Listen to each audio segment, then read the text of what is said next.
It's 1940. The Nazi government forces Jewish prisoners in concentration camps to forge millions of fake British pounds. The plan is simple but devastating. Flood Great Britain's banking system with counterfeit money, crash the economy, and help Germany win the war. Once the fake bills are packed into suitcases, they're loaded onto trains and shipped out. That same night, women working the night shift at a major arms factory in Birmingham, England, keep working while German planes bomb the city above them.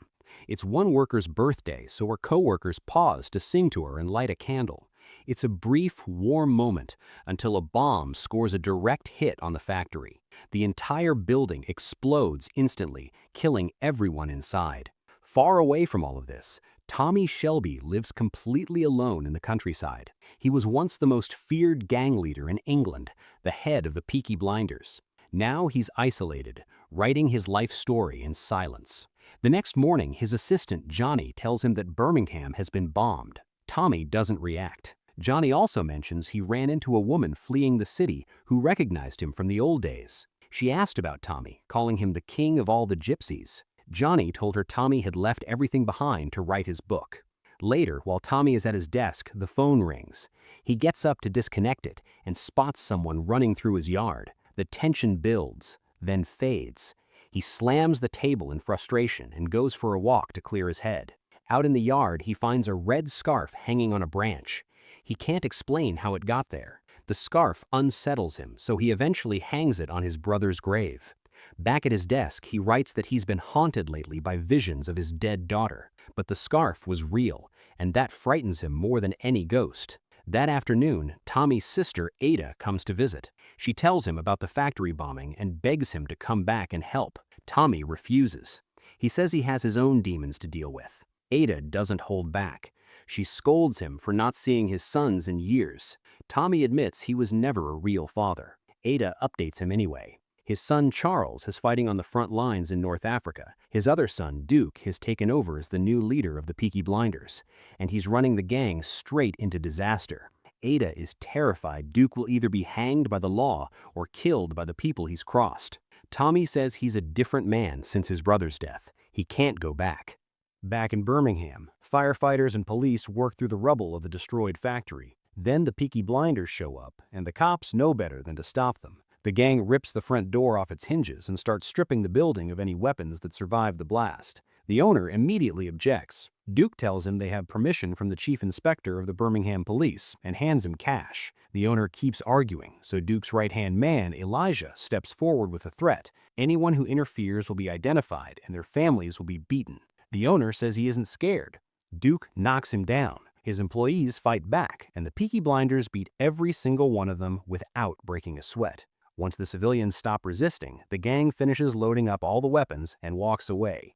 Shortly after, Ada returns to Birmingham and picks up her son Carl before heading to the factory site. The workers immediately turn on her, furious that the Peaky Blinders made everything worse. Meanwhile, Duke is in a pub meeting a Nazi agent named Beckett. Beckett slides him a sample of counterfeit money and lays out the offer. There are £350 million in fake bills ready to be unleashed into the British economy. He needs gangs to help distribute it, and the Peaky Blinders would get a 20% cut, but they'd have to be prepared for the chaos that follows. Beckett also mentions that his superiors specifically wanted him to deal with Tommy Shelby. Duke responds by firing a shot through the window, hitting the car outside. He makes it clear he's in charge now, not Tommy.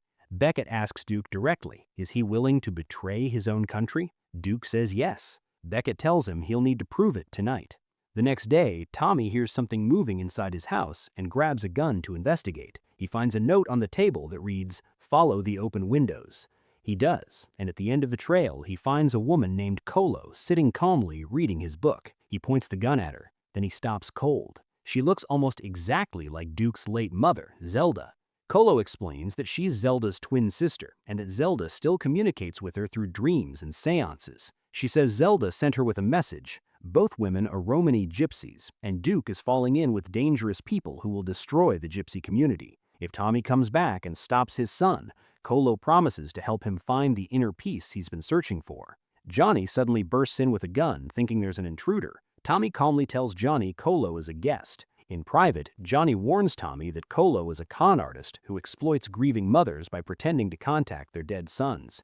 He's convinced she's manipulating Tommy, too. Tommy ignores him. That afternoon, Duke is out checking on his pigs and storing things in his stockroom when Ada corners him. She calls him out for the factory raid and asks what the pigs are doing there. Duke says a slaughterhouse got hit in the bombing and he's temporarily looking after them. Ada doesn't buy it. Then Duke lets slip that he's been selling medicine. Ada immediately puts it together. The hospital was recently robbed of its entire supply. She threatens to go to the authorities. Duke simply tells her no one can touch him. Afterward, Ada goes to an old friend who used to work for Tommy. She tells him everything Duke has been doing and says she's considering going to the military police. She asks for his testimony and support. He refuses. Going against Duke means trouble, and he tells her the only person who can stop Duke is Tommy. Back at his home, Tommy goes down to his wine cellar and accidentally drops a bottle when a noise startles him. He immediately has a vivid flashback to the trenches during the First World War, a clear sign of how deep his PTSD runs. In his book, he writes that he brought the war home with him just to be able to sleep. He needs to smoke. Later, Kolo wakes him up and brings him the red scarf. She asks about his brother. Tommy refuses to talk about it. Kolo pushes harder, claiming that Zelda is actually speaking through her right now. Tommy doesn't believe her until Kolo repeats the exact words Tommy whispered at his brother's grave. Now he's listening. Kolo says she'll share more, but only if he agrees to help Duke. Tommy says that man no longer exists. Kolo offers to help bring him back. Then things turn intimate, and while they're together, Kolo talks about their old secret meeting spot as more proof that she's really Zelda. Afterward, Kolo tells him that his brother doesn't blame him for his death, even though everyone believes Tommy took his own life. Tommy stops her and reveals the truth. His brother stole his car, so Tommy went after him. It was a foggy night. His brother had been drinking heavily and was convinced Tommy was the devil. In the struggle that followed, Tommy accidentally killed him. Kolo gently tells him he has to let go. He couldn't save his daughter, he couldn't save his brother, but he can still save his son. That evening, German planes bomb Birmingham again. As people flood into the shelters, Ada seizes the moment. She gathers the locals together and asks them to come forward with testimonies against Duke so she can take them to the military police. At the same time, Duke is meeting with Beckett and a man named Virgil, the deputy head of the British Fascist League. Virgil will handle distributing the fake money across the country and wants to go over the details. Duke proposes using 3 canal boats to collect the cash, which impresses Virgil. Then Beckett reveals he's received intelligence that Virgil is actually a traitor. He signals Duke. Duke shoots Virgil. Virgil tries to crawl away, bleeding out slowly. Duke shoots him a second time. Beckett tells him to use every remaining bullet. Duke empties the gun. Afterward, Duke is visibly shaking. Beckett reassures him he works with extremely powerful people, and Duke will be fully protected. Soon, Duke will need to take the boats to Liverpool and pick up the money. But first, he needs to get rid of the body. Beckett leaves. Duke smashes a bottle against the wall in frustration. Then he feeds Virgil's body to the pigs. In Liverpool, the ships carrying suitcases full of counterfeit money finally arrive at the docks. The next morning, Tommy wakes up alone in bed, holding the red scarf. He goes and places it back on his brother's grave. Then he makes a decision. He puts on his old clothes, gets in his car, and tells Johnny they're going to Birmingham. Johnny is terrified but insists on coming along. Meanwhile, Duke wakes up after spending the night with a woman and realizes he still has Virgil's clothes in his possession. He burns them immediately. Then Beckett shows up and tells him what Ada did in the shelter. He orders Duke to kill her before she reaches the military police. He also tells Duke he's ashamed of his own son, but that he'd be very proud if Duke were his child. Those words stick. Duke follows Ada and Carl through the streets and positions himself in a phone booth with a perfect shot, but he can't do it. His love for his family stops him. He punches the phone in frustration. He keeps following her, and then notices a car slowing beside her. Beckett steps out. Duke shouts a warning. It's too late. Beckett shoots Ada several times, killing her, and grabs the bag containing all the testimonies. Before driving away, he looks at Duke and says he didn't make him proud. Carl breaks down on the street. Duke just stands there, completely helpless. On the road into Birmingham, Tommy stops the car and steps out. He stares at Ada's ghost standing in the field. He understands immediately. She's gone. Minutes later, he arrives at the crime scene. A police officer tells him Duke was connected to Ada's death. Tommy sends Johnny to the mortuary to watch over Ada's body. Then he walks into the nearest pub. He asks where Duke is. The locals immediately get in his face. They don't know who he is anymore, and they aren't backing down. Just as things are about to explode, Elijah recognizes him and tells the crowd who's standing in front of them. Everyone steps back, except one soldier who doesn't recognize the name and points his gun at Tommy. Tommy responds by shoving a live grenade inside the soldier's shirt. The man sprints out of the pub in a panic and explodes outside. Tommy picks up the soldier's gun, shoots the record player, and tells Elijah to take him to his son. In the stockroom, Duke is hurriedly packing to leave. Tommy finds him and throws him face first into the mud. He grabs the medicine bags and hurls them at Duke one by one while tearing into him for crossing every line. Duke hits back. He says he couldn't kill Ada because he's still loyal to his family. But he sins constantly because sin is the only inheritance his father left him. He tackles Tommy and they brawl in the mud. Tommy overpowers him and forces Duke to tell him everything about Beckett and the plan. Tommy goes to the mortuary, takes Johnny's gun and sends him away. He stands over Ada's body and talks to her. He says he should have come when she first asked him to. Then he confesses he killed their brother, and it wasn't an accident. He was drunk and full of rage that night. He killed him to be free of him. But after losing so many people he loved, Tommy makes a vow over her body. Something good will come from all of this pain. He walks out of the mortuary in tears. The moment he steps outside, Beckett is waiting. They immediately open fire on each other. Beckett tries to reason with Tommy, arguing that Hitler is right about purifying society and that ending the war with fake notes is far better than bombs. When Beckett runs out of bullets, he drives the horses into Tommy's path and runs while they block the alley. Tommy mounts one of the horses and rides through the streets of Birmingham. The locals line the road and cheer, welcoming their king home. Back in the pub, Duke sits alone, drinking through his guilt. Kolo finds him. She tells him that Zelda's spirit once revealed to her that Tommy and Duke would one day stand side by side, and this is that moment. Duke has a chance to do what's right. Then she hands him a bullet. She tells him that after they deal with the Nazis, Duke must use it to kill Tommy. It's the only way Tommy will ever find peace. If Tommy dies, Duke becomes the new Gypsy King, which is exactly what his mother always wanted. Kolo leaves the pub and runs into Tommy outside. She tells him Duke will help. Tommy says first he needs a gypsy cart. Inside, Duke flips a coin to make his choice. Tommy walks in and pours drinks for both of them. Duke agrees to help him take down Beckett. Shortly after, the family and close friends gather for Ada's funeral. Her body is placed inside a gypsy cart along with a few photographs. Tommy sets the cart on fire and watches the flames, quietly carrying his grief. That night, Duke calls Beckett and warns him that Tommy is coming for him, but Duke offers to stay on Beckett's side.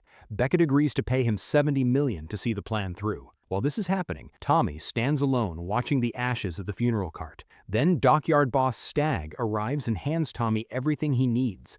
Detailed intelligence on the suspicious warehouse and boats at the dock. When Duke arrives, Tommy introduces him to Stagg and tells him he's decided to trust his son. The three men sit down and build a plan around Stagg's information. Tommy wants to use the Waterloo Tunnel as their entry point. Stagg warns him that it was sealed after a partial collapse. Tommy says he'll find a way through. On the road to Liverpool, Tommy continues writing his book. He dedicates it to his children. He notes that Duke should be his natural heir, but tonight is a test, and the result will reveal who Duke truly is. When they reach the sealed tunnel entrance, Tommy turns to Kolo for help. Her cousins arrive with tools and start cutting through the locked gate. While they wait, Tommy asks Kolo to read his palm. She speaks only about his past. He asks about his future. Kolo tells him that tonight he'll find the peace he's been looking for. Tommy pulls out his gun. He tells her calmly that he's known she wanted him dead from the very first day she showed up. Kolo doesn't deny it. She tells him if Tommy doesn't kill Duke first, Duke will kill him. Tommy enters the tunnel alone. At the same time, Duke is on the phone with Beckett, feeding Tommy's plan.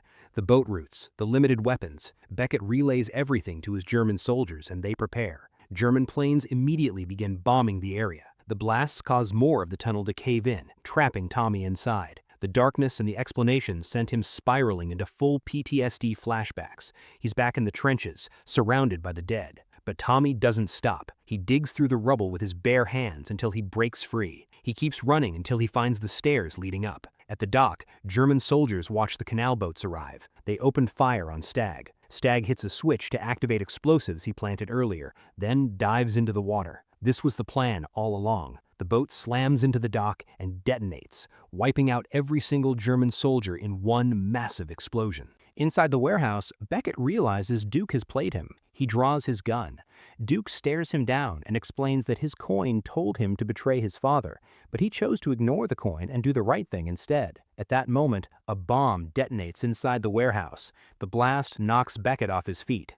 Duke runs. Tommy finally arrives. Outside, the Peaky Blinders surround the warehouse and engage the remaining Nazi soldiers in a full firefight, cutting them down one by one. Tommy moves through the chaos, taking men out as he goes, until he runs straight into Duke. Duke asks what took him so long. Tommy tells him, with frustration and maybe a touch of pride, that he's only here because his mother asked. Then he sends Duke away and plants a landmine among the stacked money boxes. The explosion destroys the Nazi plan entirely. Beckett gets in his car and floors it, straight toward Tommy. Tommy stands in the middle of the road with his gun raised and waits. Beckett fires twice, hitting Tommy in the stomach. Tommy shoots Beckett in the head. The car keeps rolling. Tommy opens his arms and waits for it to hit him. Duke sprints forward and tackles Tommy out of the way. The car crashes into the wall. Tommy collapses. The gang closes in around them. Tommy hands Duke his gun and asks him to end it. Duke refuses. Tommy insists. Duke pulls the trigger. The Peaky Blinders say their goodbyes to their leader. Duke weeps as Tommy dies, reciting a poem as his last words. The gang turns to Duke and calls him the new Gypsy King. Duke tells them to find and burn every last piece of counterfeit money that remains. Sometime later, Kolo retrieves Tommy's finished book and gives it to Duke. The gang gathers one final time around a cart holding Tommy's body, a few photographs, and the last remaining fake bills. Duke lights it on fire. The group stands around the flames for hours, giving Tommy Shelby the only send-off worthy of a king. If you made it to the end, hit subscribe and turn on notifications. More stories like this are on the way. Thanks for watching.